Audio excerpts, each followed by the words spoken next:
Saya ingat lagi musuh utama kita hari ini tuan-tuan, Masya Allah, memang nyata, iaitu Iblis laknatullah, Masya Allah. Nah, apabila Allah Subhanahu wa Ta'ala menjadikan manusia saat, Allah jadikan manusia saat itu, Iblis ini terhina.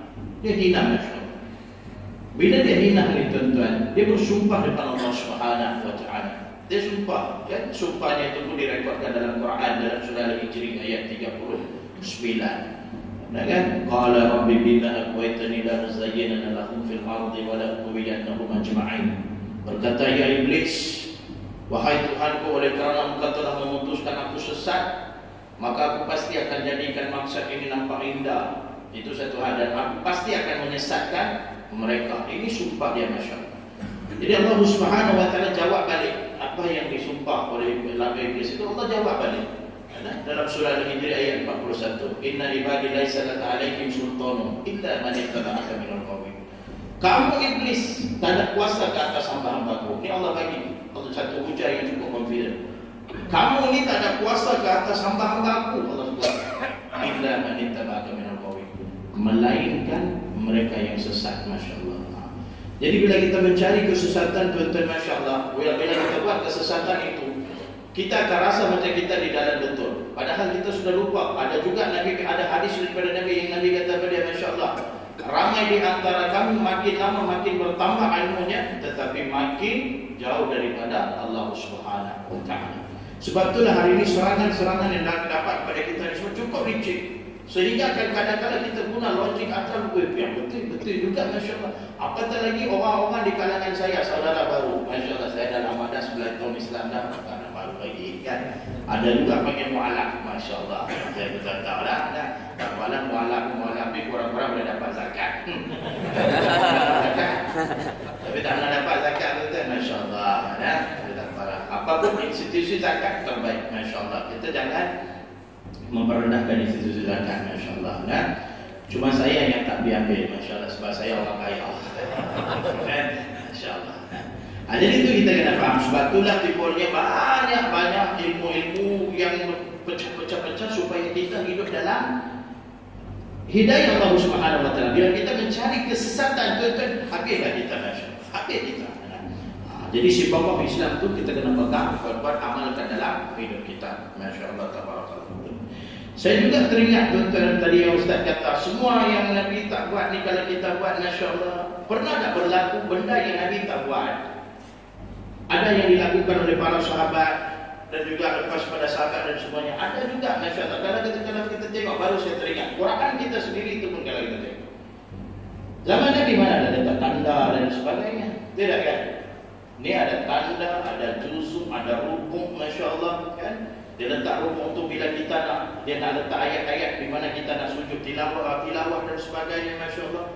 Atau semua bila di zaman Nabi ada benda-benda ni semua. Tak ada, Masya Allah. Kan? Dengan apa? Di mana turunnya surah ni, ada Makkiyah, Madaniyah, Masya Allah. Ini semua di zaman Nabi tak ada, Masya Allah. Tapi diadakan. Jadi ini serba sedikit membuka ruang kepada kita. Artinya boleh, Masya Allah. Ada yang boleh, ada yang tak boleh, Masya Allah. Jadi untuk itu saya nak persilakan Al-Fadhil Ustaz Tengku Fadhil hari ini, mohon pencerahan daripada Ustaz. Ustaz memberi pencerahan kepada kami. Adakah amalan-amalan yang orang-orang terdahulu lakukan? Sekarang ni kan dah bacaan Yasin dah jadi bid'ah, dah buat Maulidur Rasul bid'ah lah, talqin ini bid'ah lah, tahlil bid'ah dan sebagainya. Macam-macam timbul. Itu yang saya kata fatwa-fatwa baru yang sangat memelirukan. Jadi kita nak tahu, Ustaz mohon Ustaz bagi pencerahan kepada kami. Adakah amalan-amalan yang orang-orang terdahulu lakukan seperti bacaan Yasin, malam Jumaat, tahlil, talqin dan lain-lain ini bid'ah seperti dakwaan golongan tertentu? Falyatafadhal masykur.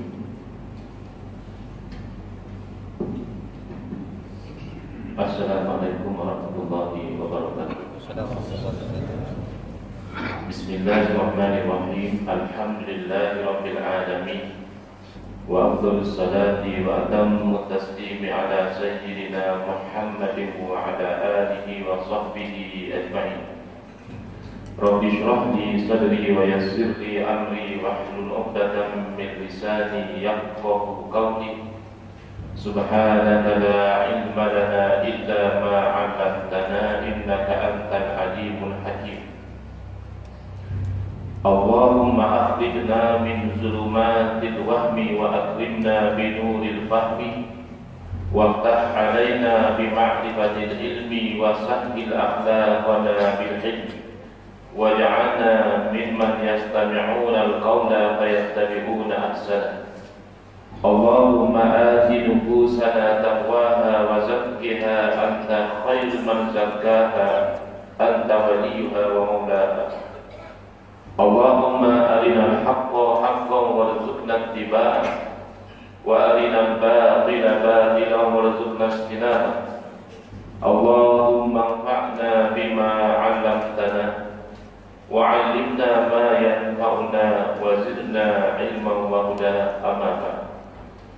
Alhamdulillah, muslimin, muslimat, hadirin hadirat yang saya hormati, moga-moga kita semua dirahmati dan diberkati oleh Allah Subhanahu wa taala. Secara khusus kepada yang saya hormati Tuan Moderator Al-Fazil Ustaz Muhammad Syamuga, dan juga yang saya hormati rakan ahli panel Al-Fazil Ustaz Izzat Hambali, kepada para alim ulama, para asatizah yang sudi hadir dalam majlis pada malam ini, juga kepada pengurusi dan dewan kuasa masjid, seterusnya muslimin muslimat yang sudi menjayakan majlis ilmu kita yang diberi tajuk Nabi tak buat, kita boleh buat. Dan dari tanya soalan kepada saya tadi berkaitan tentang amalan yang dikatakan sebagai baca Yasin pada jemaah, yang dikatakan sebagai tahlil, yang dikatakan sebagai talqin, telah dituduh oleh sebahagian daripada rakan-rakan kita, sebahagian daripada saudara seagama kita, mengatakan ini semua perbuatan bid'ah dengan arti kata takrifan. Betul tak? Betul ke setiap benda bid'ah itu maknanya takrifan? Kena faham dulu apa makna bid'ah. Kalau bid'ah dari segi bahasa, ihdatsu syai'in ma lam yakun, kita innovate satu benda, buat satu benda hak dulu tak ada, lah baru ada kita buat. Dari segi bahasa bid'ah tak kisahlah bid'ah itu dunia tak, bid'ah dalam urusan agama tak, bid'ah itu bagus baik tak, bid'ah itu tak bagus tak. Kalau dari segi bahasa, asal benda itu dulu tak ada, lah baru ada hak itu bid'ah. Dan para ulama ada sebahagian memberi takrif bid'ah dari segi syarak hampir-hampir sama seperti bid'ah dari segi bahasa. Misalnya Al-Imam Izzuddin Ibn Abdus Salam rahimahullah ta'ala mentakrifkan bid'ah sebagai fi'lu ma lam yuhad fi asri Rasulillah sallallahu alaihi wasallam. Buat satu benda hak tak ada di zaman Nabi, maka namanya bid'ah. Tapi ada juga sebahagian ulama, misalnya Al-Imam Ibn Rajab Al-Hambali rahimahullah ta'ala, dia buat perincian lain. Dia kata kalau benda tu tak ada dalil yang menyokong, benda baru tak ada dalil sokong, hak tu kita namakan bid'ah. Tapi kalau benda tu baru, kita cek ada dalil sokong benda baru ni, hak tu tak payah namakan bid'ah daripada awal. Oh, kalau macam tu ulama khilaf tak Ustaz?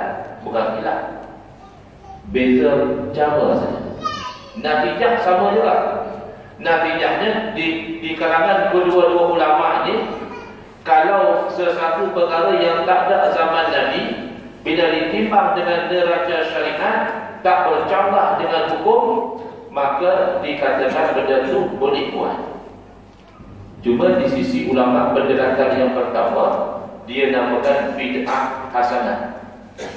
Pasal apa bid'ah hasanah? Bid'ah pasal benda itu baru, dulu tak ada bid'ah kan. Pasal apa pula hasanah? Pasal sedari dengan syariat, tak bercanggah baik kan? Dan di sisi ulama pendekatan yang kedua, kalau benda itu boleh buat, memang daripada awal dia tak mau namakan bid'ah lagi. Jadi nanti tak sama. Ada benda-benda baru, tak ada zaman Nabi, timbang dengan derajat hukum, tak bercampur, boleh buat. Ui, pasal apa pula dah tutup? Belik semua. Pasal apa pula?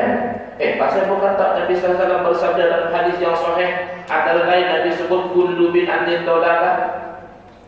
Setiap perkara yang bid'ah sesat. Ni lagu mana ulama boleh kata ada bid'ah hak boleh buat hasanah, ada bid'ah hak tak boleh buat sayyi'ah. Kita nak pilih hak mana ni? Rasulullah SAW dah hafal dengan jelas kullu, setiap bid'ah dalalah. Pasal apa ulama pandai-pandai bagi ada bid'ah sesat pula, ada bid'ah tak sesat. Ada orang tanya lagu tu, pasal apa ulama pandai-pandai? Untuk orang lagu tu kita kena bisik kat dia pelan-pelan bagi dia bisik hati.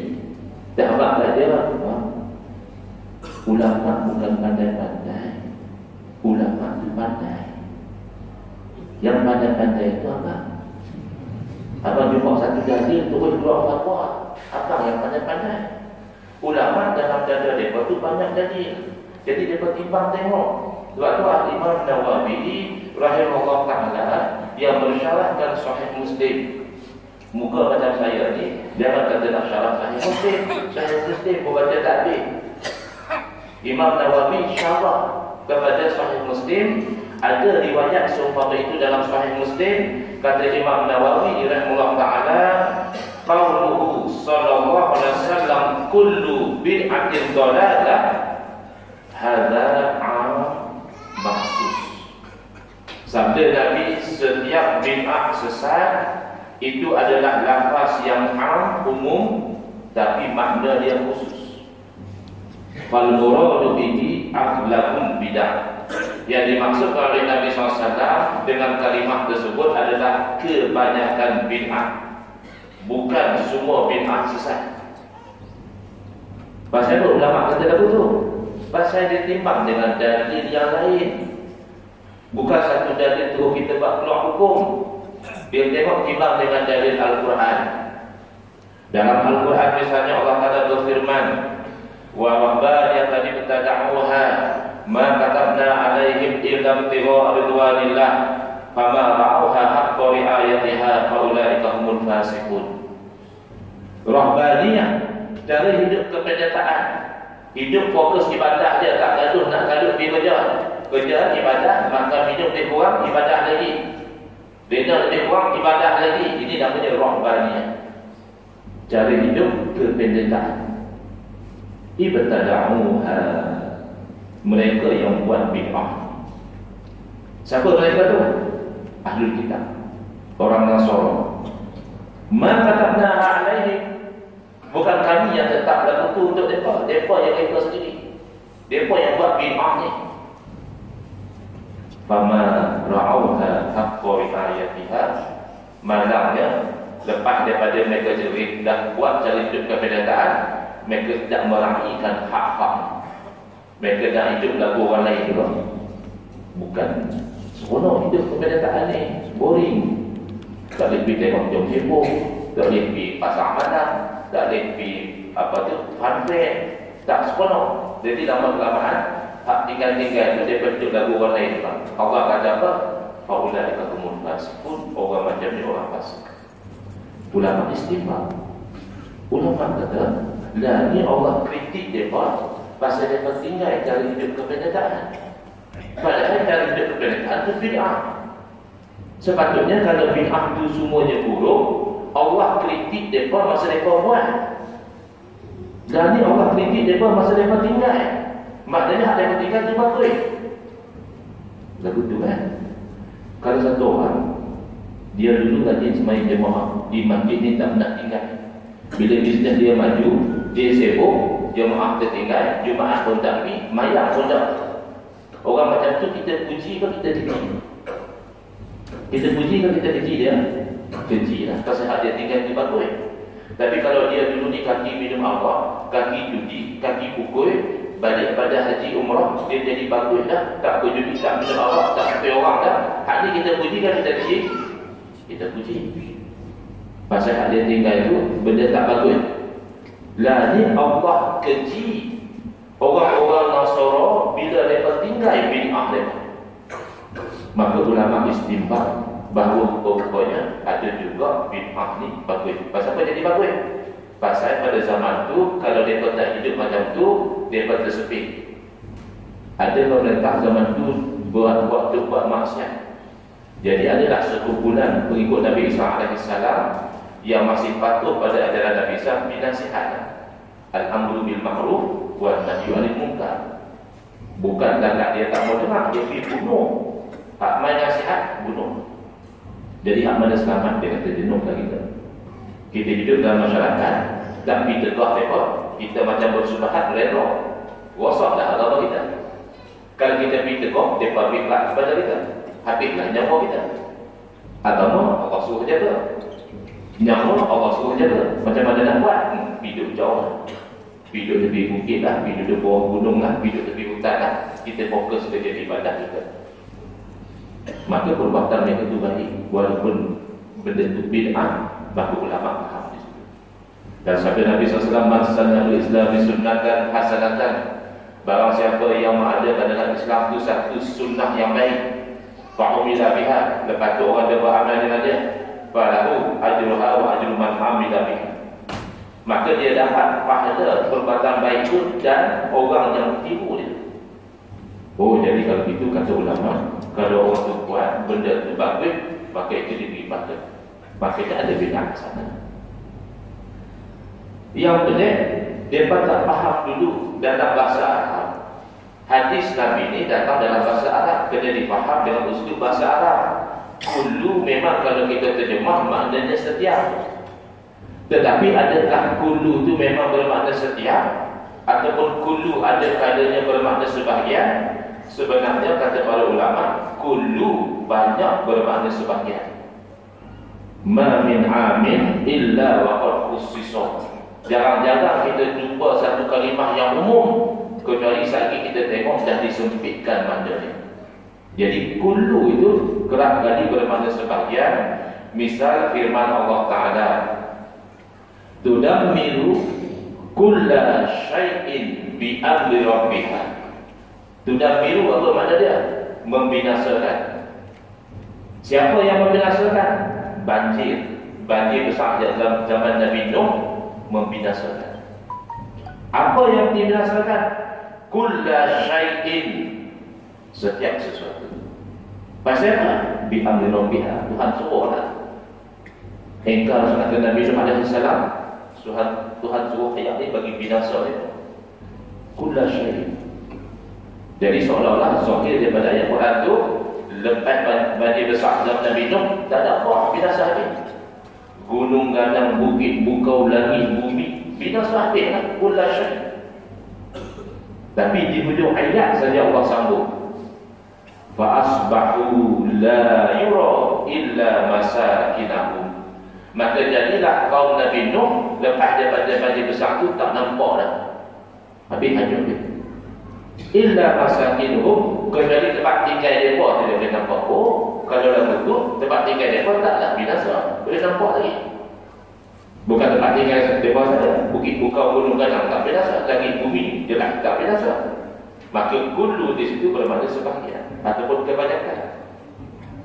Dalam suratul Kahfi, ketika Nabi Khidir alaihissalam menerangkan kepada Nabi Musa alaihissalam pasal apa saya buat lagu ni, kan Nabi Musa mengaji seorang rasul yang diberikan mukjizat, terbelah laut bagi dia untuk lalu. Tapi bila tahu ada orang alim daripada dia sanggup musafir nak menuntut ilmu. Bukan takat musafir. Bila diberi syarat oleh Nabi Khidir, jangan duk tanya macam-macam. Lagi aku tak beritahu, hangga suruh tanya, satajiduni insyaallah sabiran wa la a'si laka amra. Tangguh teguh, insyaAllah teguh akan dapati saya ni orang yang sabar, saya tidak akan engkar apa yang teguh suruh. Itu ada menuntut ilmu seorang rasul. Tapi nak buat mana-mana, benda tu pada zahir sahabat dengan syariat. Ada pergi sampan, pergi tepuk sampan. Nabi Musa tegur lah. Lepas tu pergi bunuh budak pula, Nabi Musa tegur lagi. Lepas tu, bila dinding tak mau minta upah, padahal perut telah lapar. Nabi Musa bagi katakan lagi, ikutlah kata dia. Tapi Nabi Khidir cerita, Ammas safinatu fakanat limasakin. Adapun sampan yang tepuk tadi itu milik orang-orang miskin. Bahkan 10 orang dia bershare cari makan. Fa'aradtu an a'ibaha. Tadi itu aku nak bagi kosong, ada sebab. Sebab dia apa? Wa kana wara'ahum malik. Pasti ada satu orang raja yang zalim menghambat mereka ni. Ya'khuzu kulla safinatin qasba. Raja ni dia akan mengambil setiap sampan sebagai rampasan. Jadi aku bagi tepuk pasal apa? Bila raja tengok tak elok, raja kata jangan sampan dari apa. Mana apa? Mana kul di situ bermakna sebahagian. Al-Quran kata kulla safinatin, setiap sampan. Padahal sampan yang tak elok raja tak ambil pun. Oh, tak betul ya. Quran bukan ayat tak betul. Hang yang tak betul. Hang tak tujuh pada tafsir para ulama. Dalam hadis Nabi SAW, Nabi bersabda, kullu bani Adam ya'kulu turabu illa ajbaz zanam. Setiap anak Adam satu masa akan dimakan oleh tanah. Walaupun kita di dunia ni gagah, orang lelaki dia kata sadu, orang perempuan dia kata lawak, segak. Sekali jangan sombong. Jadi makanan janji dan bulan, jadi tanah. Illa ajbaz zanam, kecuali tulang sulbi. Aku tak tahu. Kalau ikut sahih hadis, yang namanya anak Adam, setiap seorang daripada mereka mesti akan rebut dimakan oleh tanah.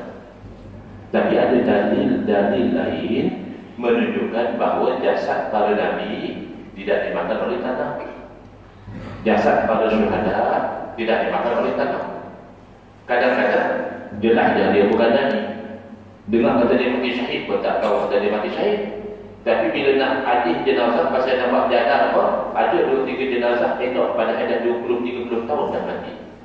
Oh, kalau macam tu hadis Nabi tak betul ya? Bukan hadis Nabi tak betul. Hadis Nabi betul. Kullu di situ bermakna kebanyakan, bukan kesemua.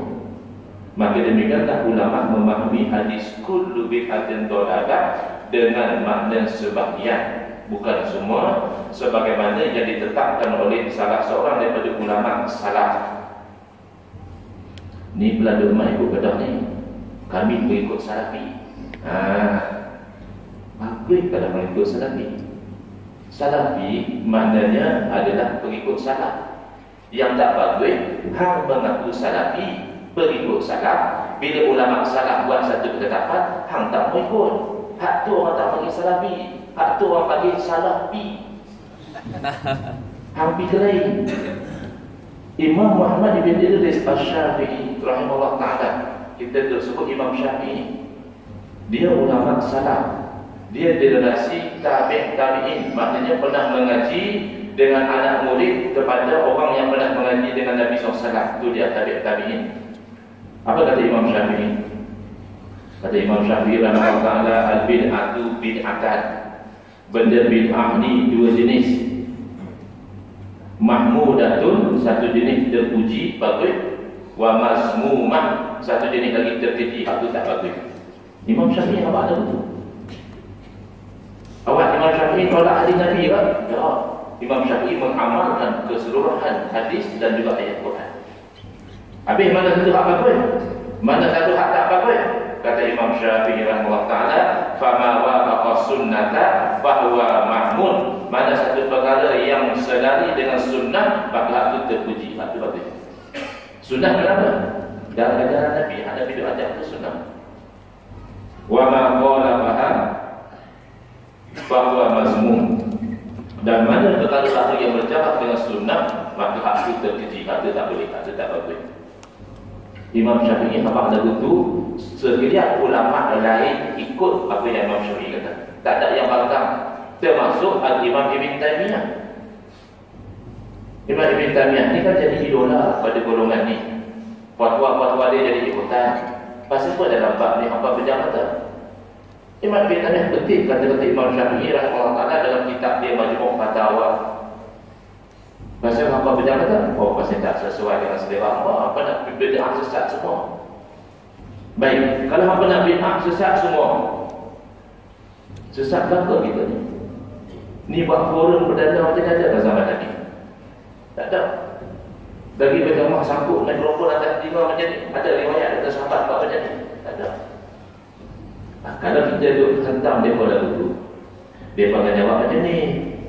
Dia akan kata, Ustaz, tak faham. Yang kami kata taklid tu Ustaz, itu bid'ah dunia.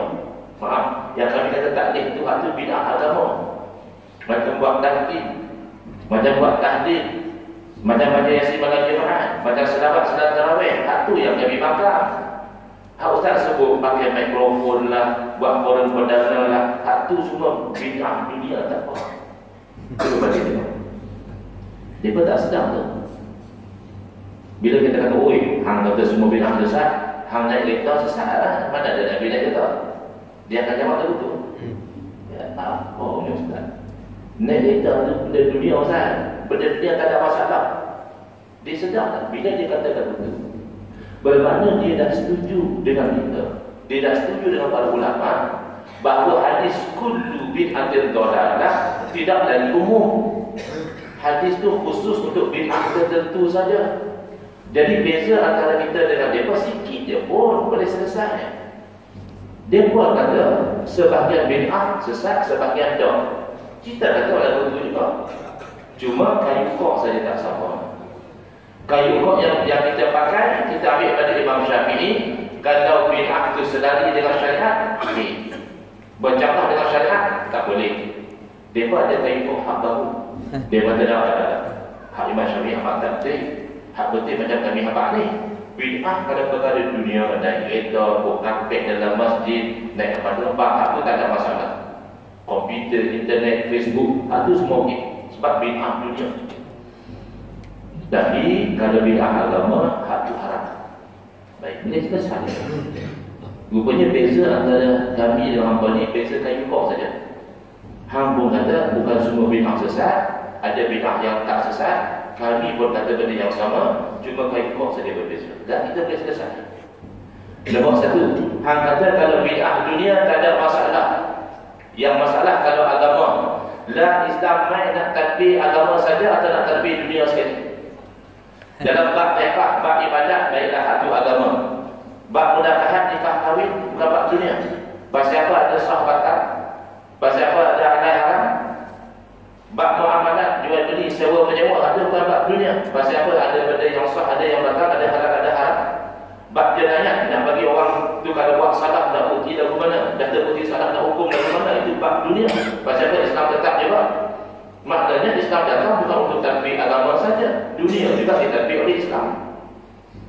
Bukti, insurans konvensional adalah bid'ah.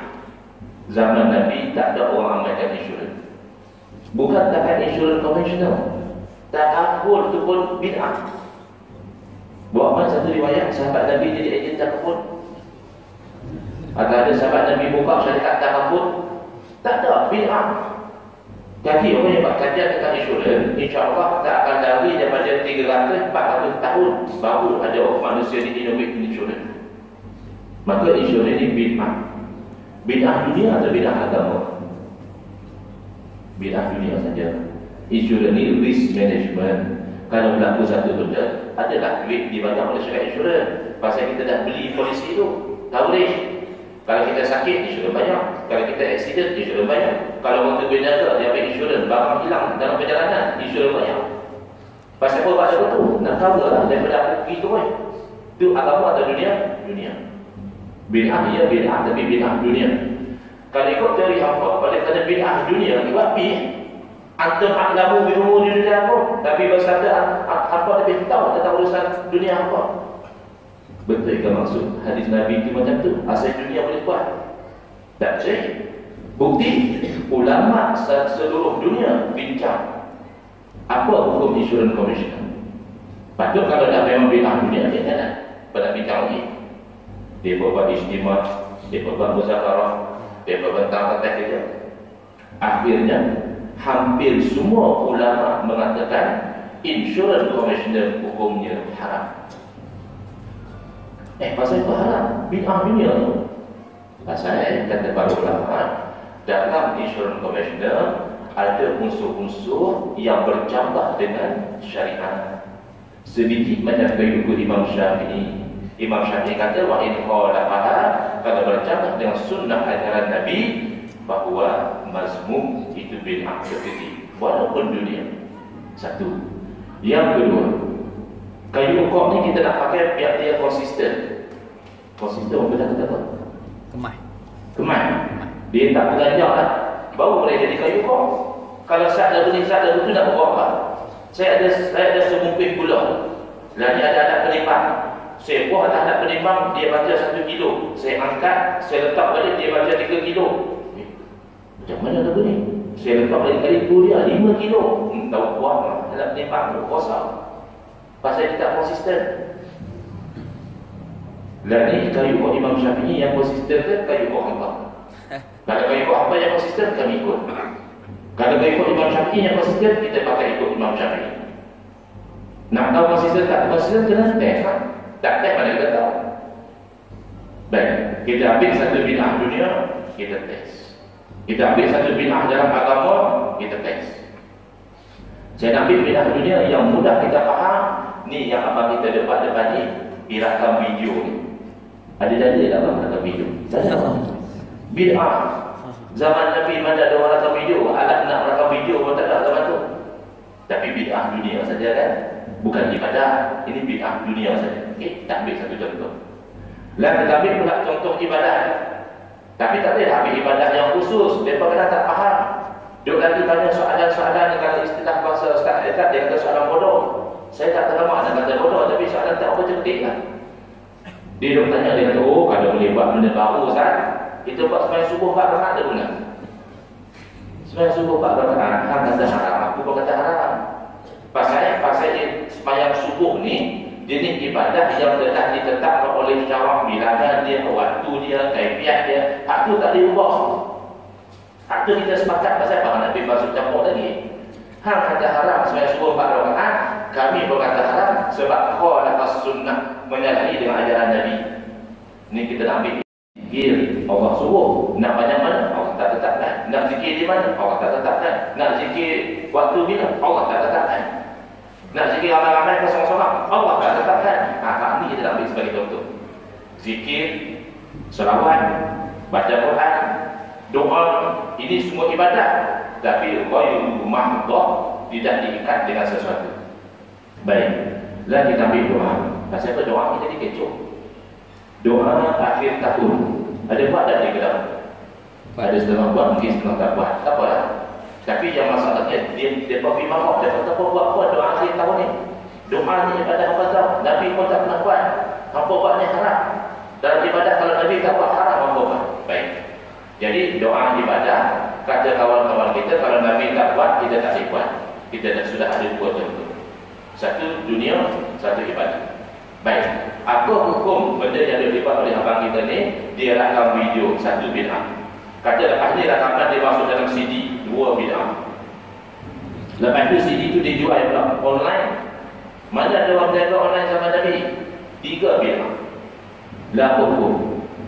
Kalau tanya kawan-kawan kita, jawapan dia mudah saja. Dah abang kat hangga bid'ah dunia, tak ada masalah. Okay.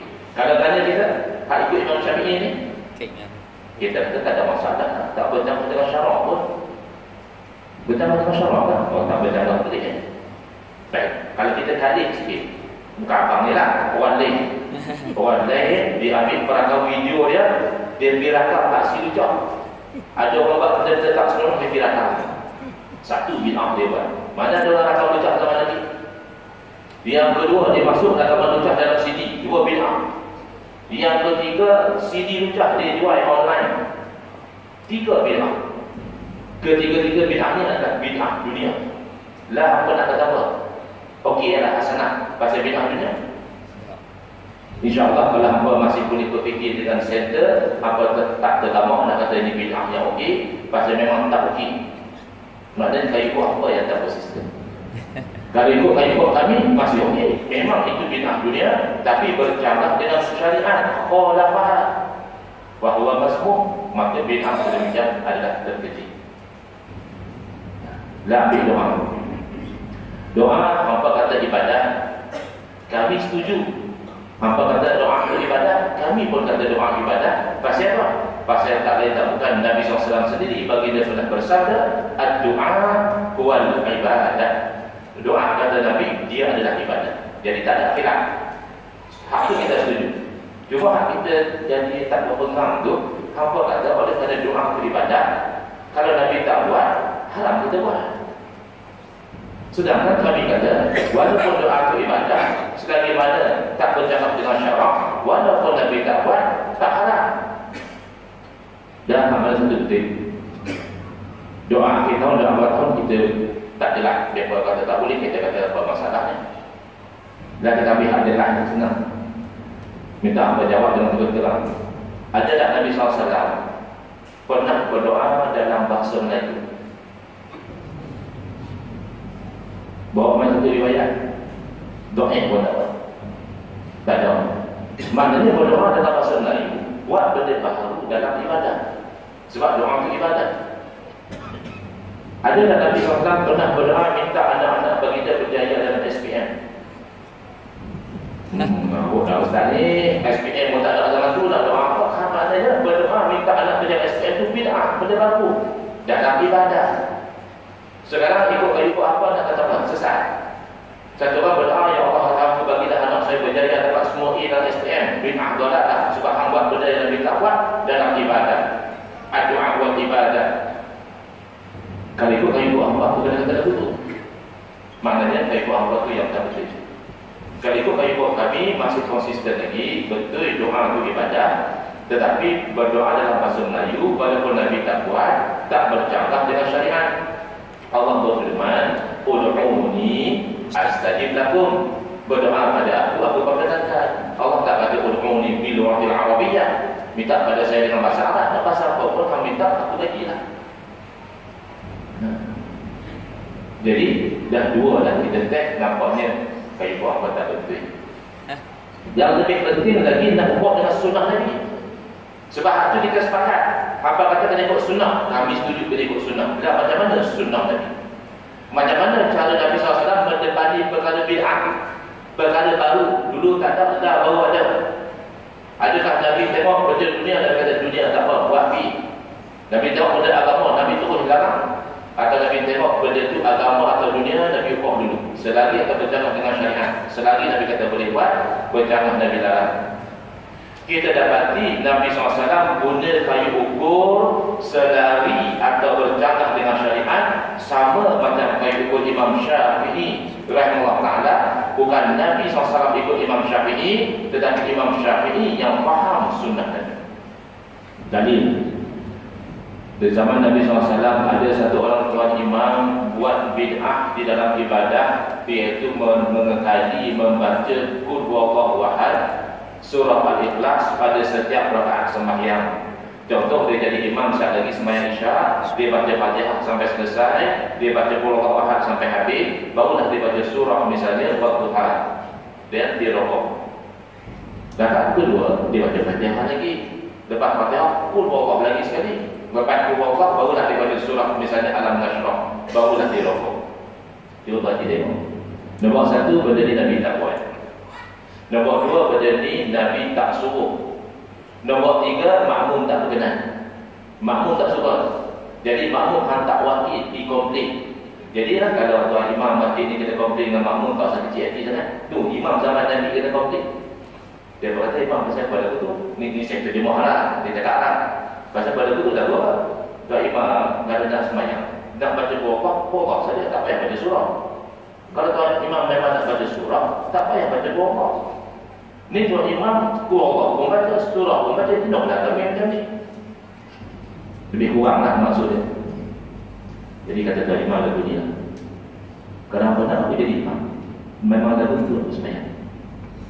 Kenapa nak lagu lain? Hampa nanti imam lain. Oh, payah nak lagu ni. Yang bagus bacaan dia, yang semayang elok dia, cuma selek kat Tuhan. Akhirnya diadu kepada Nabi SAW. Nak tengok sikap Nabi. Kalau ikut teori hampa, Nabi terus kena marah lah. Dia ni buat benda baru dalam ibadah. Nabi tak suruh, Nabi tak buat. Pasal apa dia buat? Patut Nabi terus marah. Tak, Nabi tanya dulu. Nabi tanya, tuan imam, apa yang menghalang tuan imam daripada ikut cadangan makmum? Makmum dah bagi cadangan, tuan imam tak ikut pasal apa? Dia jawab, inni uhibbuha ya Rasulullah. Sesungguhnya saya ini sayang pada surah Ikhlas, wahai Rasul. Ketika itu Nabi SAW dah boleh ukur dah. Dan sayang pada ayat Quran, bercabang tak dengan syariat. Bukan tak bercabang, baguslah. Hang sayang pada Quran. Oleh kerana tak bercabang dan bagus, Nabi SAW bukan saja tak larang, malah Nabi menggalakkan, Nabi bersabda, hubbuka iyyaha adkhalakal jannah. Kasih kamu pada surah Al-Ikhlas ini memasukkan kamu dalam syurga. Itu pengiktirafan daripada Nabi SAW terhadap bid'ah yang hasanah walaupun dalam ibadah. Tapi kalau dalam perkara dunia, contohnya strategi pemasaran, marketing strategi. Saya baru mengaji, baru punya orang kerja ni. Kalau pasar dia tak panggil pasar, dia panggil market. Dia tak ada istilah pasar, dia market tu lah. Jadi marketing, dia nak marketkan barang dia. Dia buat inovasi macam tu. Urusan dunia atau urusan agama tu? Urusan dunia. Oh, kalau ikut teori hamba, kalau marketing strategi, buatlah lagu mana pun, tak ada masalah. Pasal urusan dunia. Ya. Zaman Nabi SAW ada satu orang, marketing strategi dia, barang tak elok disuruh di bawah, barang tak elok ditindih di atas. Jadi bila customer main, dia ingat elok semua, dia pergi. Nabi cek. Nabi tak cek, zaman Nabi mana ada KP dia, KK. Zaman kita ada kerja, KP ada KK dia buat. Zaman Nabi SAW, Nabi cek, Nabi seduk tangan baginda dalam kotak tu, Nabi kata, apa ni bawa? Lecut ni, pasang. Dia tanya pasal apa ni? Dia tak nak bagi lampu. Kalau orang nampak tak elok, dia kata, mau bayar harga ni. Oh, Nabi kata, Pak tu bercanggah dengan syarak. Nabi bersabda, man ghasya fala laysa minna. Barang siapa yang menipu, dia bukan daripada golongan kami. Tengok, sunnah Nabi sendiri, walaupun inovasi dalam perkara dunia, kalau bercanggah dengan syarak, Nabi larang. Jadi kayu ukap dalam bab bid'ah, dalam bab inovasi, bukan dunia atau agama, tetapi selari atau bercanggah dengan syariat. Masa sudah banyak, saya benar-benar kurang ajarkan kepada ahli pendengar lagi satu. Ingatkan saya nak ceritakan kepada tuan-tuan, masalah at-taqu ini, benda yang Nabi SAW tinggal ini, siapa yang mengatakan bahawa kalau Nabi SAW tinggal, maka benda itu tak boleh kita buat, orang ini nombor satu telah lawan Al-Quran, nombor dua dia telah lawan sunnah Nabi, nombor tiga dia telah membabul sampahkan ilmu yang penting di kalangan para ulama, namanya ilmu usul fiqh. Kalau saya terlupa, saya perlu mengingatkan. Baik, terima kasih. Wallahu subhanahu wa ta'ala. Alhamdulillah. Tuan-tuan dan puan-puan yang dirahmati Allah Subhanahu wa taala, demikianlah pencerahan sangat bagus, masya-Allah, yang saya rasa membuka minda kita hari ini. Boleh nampak, masya-Allah, antara benda yang sangat saya tertarik apabila Ustaz urai tentang perkataan kullu itu, masya-Allah. Di situlah bermulanya segala perbalahan, masya-Allah. Bagaimana dia faham tentang perkataan kullu itu, masya-Allah. Sebab itu kalau kita tengok dari segi ilmu Al-Mantiq, saya rasa hari ini yang mengharuskan pembacaan ilmu mantiq ini, saya rasa Imam Syafi'i saja, Ustaz. Yang lain sebab itulah banyak yang tolak tentang ilmu Al-Mantiq ini. Tapi ada keharusan kita bila kita mengaji ilmu mantiq ini, perkataan kullu itu pun dibawa dengan dua istilah. Satu yang semalam Ustaz sebut, masya-Allah, satu kullu ada dari segi majmuk, dan lagi satu kullu jami', masya-Allah. Itu yang kita, di situlah mereka keliru sebenarnya, masya-Allah. Setiap kullu tu dia tak boleh jadi, perkataan kullu tu dia tak boleh jadi setiap tu, masya-Allah. Sebab tu kalau kita tengok dalam ayat, contoh macam dalam surah Naml ayat 23 yang Allah ceritakan berkenaan dengan Ratu Balqis. Ini sahabat ada pada bagi saja kau, masya-Allah. Baik. Berkenaan dengan Ratu Balqis, dalam ayat itu Allah sebut dalam surah Naml ayat 23, Allah sebut ada perkataan kulli syai'in, mesti ada perkataan tertentu. Tengok, artinya Allah bagi segala, Allah nak cerita segala kemewahan pada dia, berbagai kemewahan kepada Ratu Balqis itu. Nah, kalau artinya semua Allah bagi kullu syai'in, artinya perkataan kullu ada, kulli itu dia ada di situ, artinya Allah bagi semuanya kan. Tapi kalau kita tengok betul-betul singgasana Nabi Sulaiman, Allah tak bagi pada dia. Artinya, kita kena faham kullu tu, kita kena faham artinya sebagian ataupun sekumpulan saja, masya-Allah.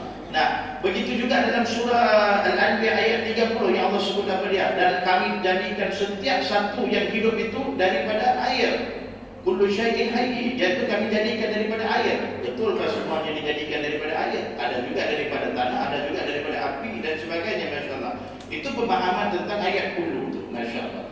Yang kullu jami' ini yang tu baru kita faham tentang setiap, semua keseluruhan, antaranya kullu nafsin dha'iqatul maut. Yang kita tak boleh perhatikan itu semua yang bernafas akan mati, masya-Allah, akan merasai mati, masya-Allah. Jadi perbalahan ini timbul ni sebab mereka tak berapa faham tentang perkataan kullu itu sendiri pun, masya-Allah.